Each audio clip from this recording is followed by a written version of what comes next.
அன்பிற்கினிய நண்பர்களுக்கு அடியேன் நாகராஜனின் காலை வணக்கம்.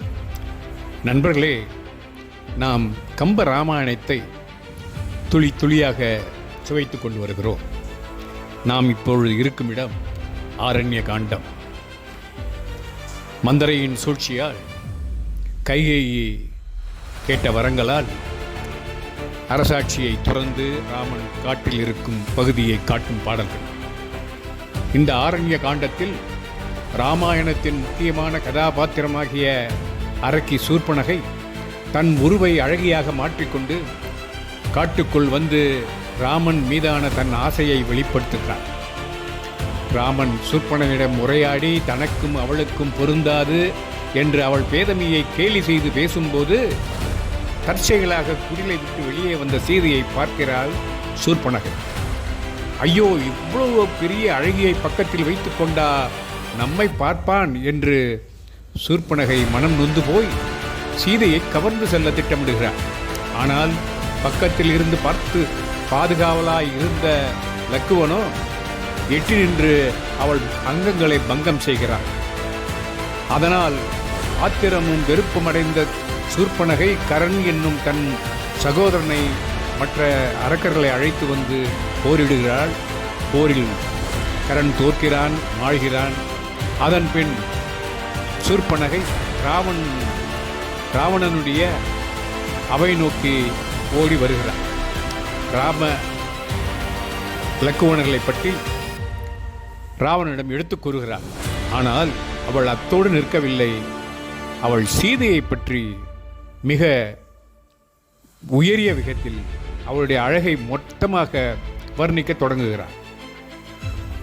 அப்பொழுது ராவணனுக்கு சற்றென்று ஆர்வம் பொங்கியது. அதைத்தான் இந்த பாடலில் கம்பன் குறிப்பிடுகிறான்.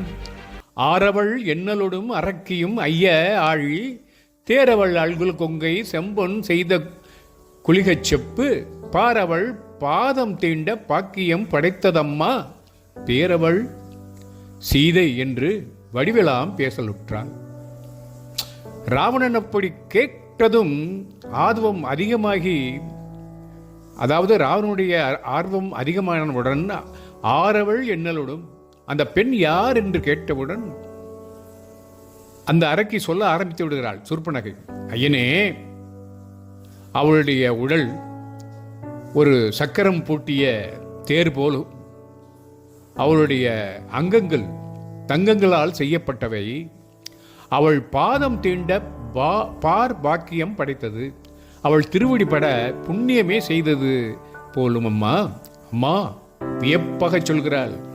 அவள் பெயர் சீதை என்று வடிவெலாம் பேசலுற்றாள் என சீதையின் அழகு நலங்களை பற்றி உரைக்கத் தொடங்குகிறாள். ராவணன் மனதில் ஆசை தீயை கிளறிவிட்டு அதற்கு நெய் சொரிந்தார் போல இந்த அங்க வர்ணனைகளை சீதையின் அழகை பற்றி விவரமாக எடுத்துரைக்கிறாள் சூர்பனகை. மேலும் சொல்கிறாள், மஞ்சு ஒக்கும் அழக ஓதி மழை ஒக்கும் வடிந்த கூந்தல் பஞ்சொக்கும் அடிகள் செய்ய பவளத்தின் விரல்கள் ஐய சொற்கள் அமுதின் அள்ளி கொண்டவள் வதனம் மைதீர் கஞ்சத்தின் அளவிற்றேனும் கடலின் பெரிய கண்கள். கம்பனுடைய இந்த சந்தங்களை பாருங்களேன், அதிலேயே அழகை அவன் கொட்டி வைக்கிறான். சீதையின் அழகும் கம்பனின் பாடலும் நமக்கு சிந்தையில் அப்படியே அந்த தோற்றத்தை, சீதையின் தோற்றத்தை முன்னாலே கொண்டு வருகிறது பாருங்கள். பதவாரியாக பொருள் இந்த பாடலுக்கு.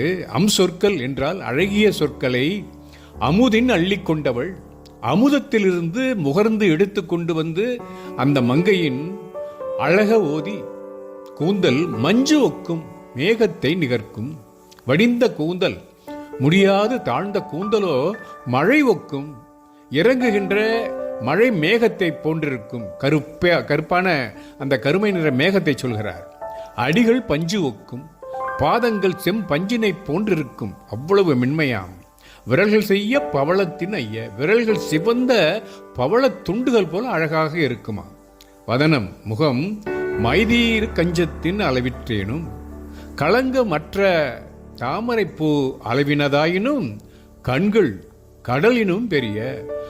அந்த கண்களை தாங்கி இருக்கின்ற அந்த முகத்தில் இருக்கின்ற அந்த கண்களோ கடலை காட்டிலும் பெரியவை.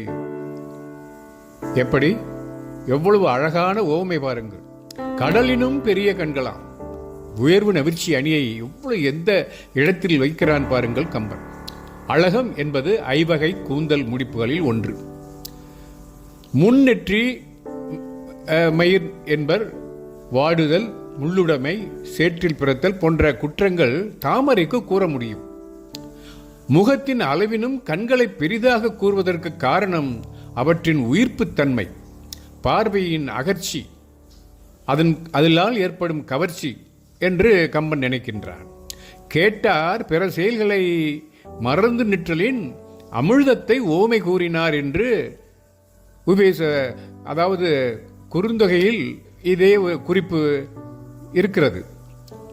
இதற்கு மேலும் சொல்கிறாள் சூர்ப்பனகை, ஈசனார் கண்ணின் வெந்தான் என்னும் இது இழுதைச் சொல் இவ்வாசமம் நாறு ஓதியாளை கண்டனன் வவ்வல் ஆற்றான் பேசலாம் தகை சுமைத்து கமைத்து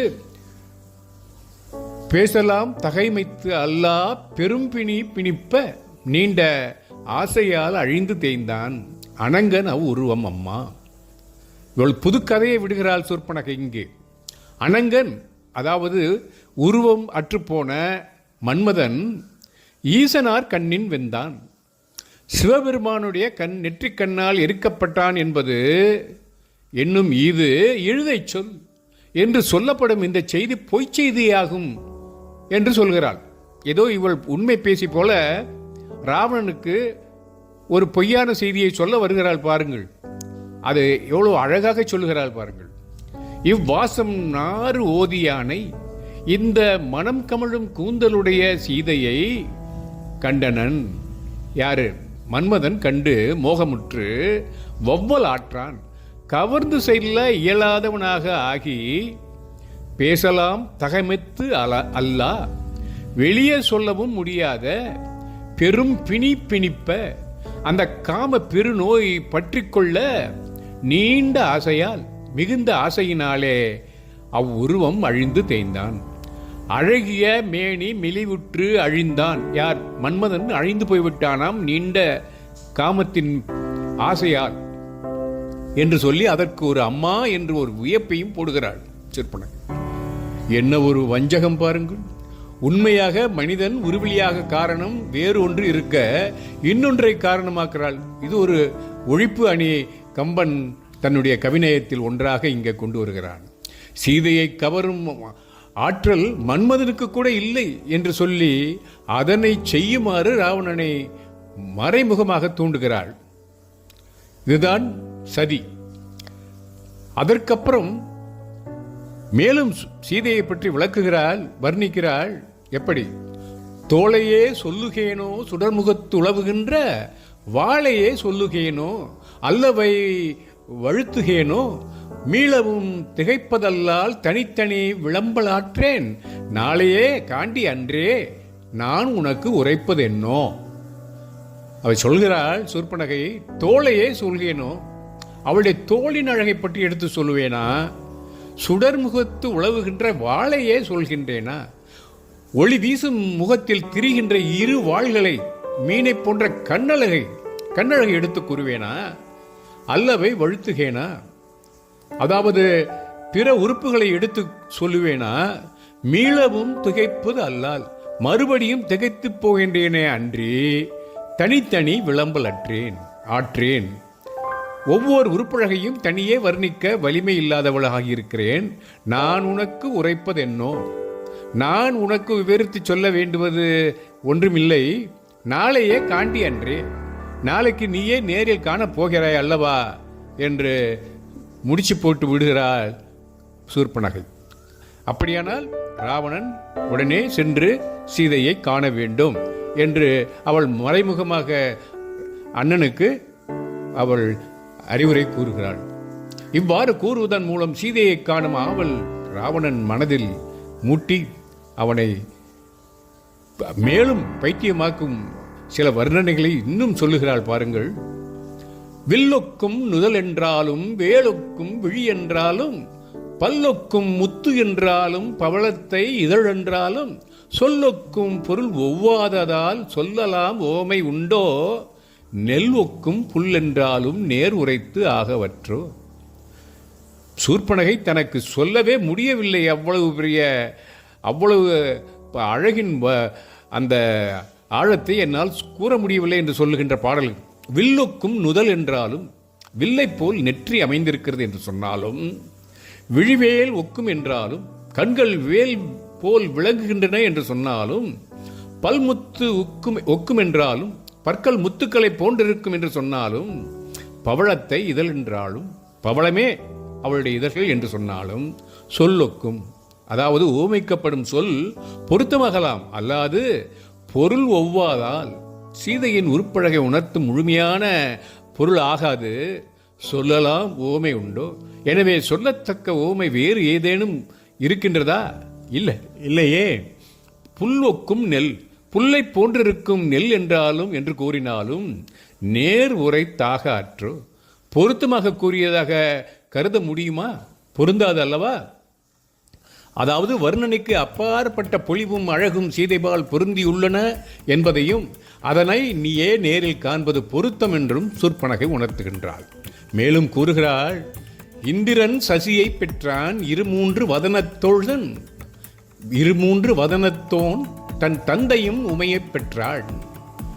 தாமரை செங்கனானும் செந்திரு மகளை பெற்றான், சீதையை பெற்றாய் நீயும், அந்தரம் பார்க்கின் நன்மை அவர்க்கிளை உனக்கே ஐயா. இதுதான் அடுத்தபடியாக அவனை ஏற்றிவிடும் ஒரு யுக்தி. ஐயனே, இந்திரன் சசியை பெற்றான். தேவேந்திரன் அழகான சசி என்பவளை தன்னுடைய மனைவியாக பெற்றான். 2-3 வதனத்தோன் தன் தந்தையும், 2-3 வதனத்தோன் என்றால் 6 முகத்தோன். அவனுடைய தந்தையார் சிவபெருமான். அவன் யாரை பெற்றான்? உமையை பெற்றான். உமையம்மாளை தன்னுடைய துணைவியாக பெற்றான். தாமரை செங்கனானும் செந்தாமரை கண்ணோனாகிய திருமால் செந்திரு மகளை பெற்றான். சிவந்த லக்குமி தேவியை மனைவியாக அடைந்தான். நீயும் சீதையை பெற்றாய். ராமனாகிய நீயும் சீதையை மனைவியாக அடைந்து விட்டாய். விடவில்லை, ஆனால் இவள் ஏற்றி விடுவதால் அடைந்து விட்டாய் என்றே அவனை எண்ண தூண்டுகிறாள். அந்தரம் பார்க்கின், இந்த உங்களுக்குள்ள இந்த 4 பேருக்குள்ள அழகிய அந்த ஒற்றுமையை பார்க்கும்போது உயர்வுற்றார் யாரென பார்த்தால் நன்மை உனக்கே. சீதையை பெறுவதால் கிடைக்கும் நலங்கள் எல்லாம் உன்னையே அடைந்தன, அவருக்கு இல்லை. தேவர்களுக்கு கூட இந்த பேர் கிடைக்கவில்லை, உனக்குத்தான் இந்த வாய்ப்பு கிடைக்கப் போகிறது என்று சொல்கிறார். பிற தெய்வ மாதர்களை விட சீதை உயர்ந்தவள் என சுட்டி காட்டினாள்.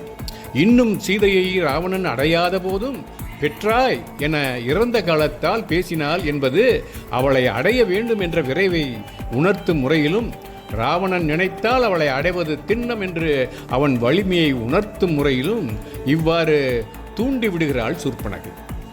குறிப்பு மொழியாக அந்தரம் பார்க்கின் நன்மை அவர்க்கும் உனக்கும் இல்லை என்று பிரித்து பொருள் கொள்ளும் வகையில் இந்த பாடல் அமைந்திருக்கிறது. அதாவது தேவர்களை விட உனக்குத்தான் பேறு அதிகமாக இருக்கிறது, உனக்குத்தான் அந்த வாய்ப்பு இருக்கிறது என்று சொல்லி அவனுடைய பேராசையை, காமத்தீயை கனற்றி விடுகிறாள் சூர்ப்பனகை என்று கூறி இந்த பகுதியை இத்துடன் நிறைவு செய்கிறேன்.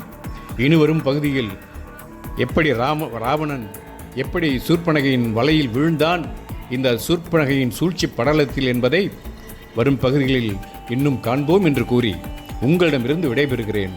நட்புடன் நாகராஜன். வணக்கம்.